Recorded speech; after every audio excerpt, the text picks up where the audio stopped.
Hello guys! For today's video, another Italian recipe na naman po ang gusto kong i-share. Ito ay ang pasta con pepperoni or pasta with bell pepper. Ang mga ingredients ay pasta, bell pepper cut into cubes or pepperoni cut into cubes, sausages or salsiccia, sibuyas cut into cubes, red tomatoes cut into cubes, pepper to taste, salt to taste, at kunting tubig. First guys, mag-isa muna tayo ng ating sibuyas until maging translucent ito. Pag translucent na guys ang ating sibuyas, pwede na natin ilagay ang ating sausages or salsiccia at hayaan mag-isa. Habang inaantay natin guys mag-isa ang ating salsiccia or sausages, pwede na nating lutuin ating pasta until maging al dente ito.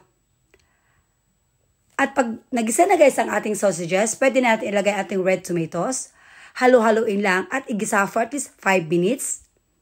After 5 minutes ng pagigisa sa ating red tomatoes, pwede na natin ilagay ang ating pepperoni or bell pepper. Halo-haloin lang, lagyan ng tubig, salt to taste, at pepper to taste. Lutuin natin to guys for at least 10 minutes. After 10 minutes guys ng pagluluto sa ating pepperoni or bell pepper, separate muna natin at antayin nating maluto ang ating pasta. At pagluto na guys ang ating pasta, pwede na natin itong salain at ihalo sa ating pepperoni or bell pepper. I-mix well lang natin to guys. At pag na-mix well na natin guys sa ating pasta ang ating bell pepper, pwede na natin ilagay sa ating serving plate. Lagyan ng grated parmesan cheese sa ibabaw.